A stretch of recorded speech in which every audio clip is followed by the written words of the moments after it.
story is lost and found.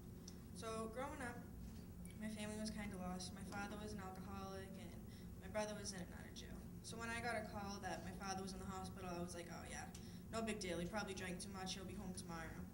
When I got there, I met my mom outside the hospital room. I was like, nah, the look on her face, I know this is bad. She was crying and she told me, Angelina, I don't know if you even want to go in there. Your father was struck by lightning and he fell and broke every bone in his face. And I was like, all right, my father's my best friend. I got to work myself up and go in there myself. So after some time, I went in by myself and my heart just it stopped. My father was the strongest man I knew. He was in the Navy, he was a correction officer, nothing took him down. So my heart was at the same pace as his, and I could tell by the sound of his monitors, just beep, beep, beep. All I heard was his voice in me. He was like, Princess, you can't cry. I raised you stronger than that. So I stopped.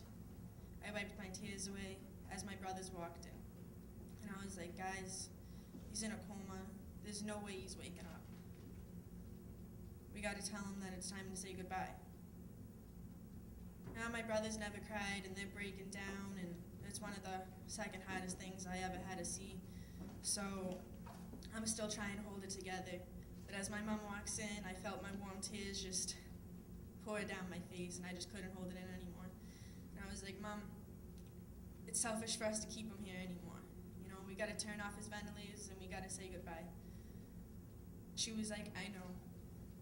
So that day, we turned down his ventilator, and I held my father's hand as it went from cold to lifeless. We stood there, and I lost my best friend that day.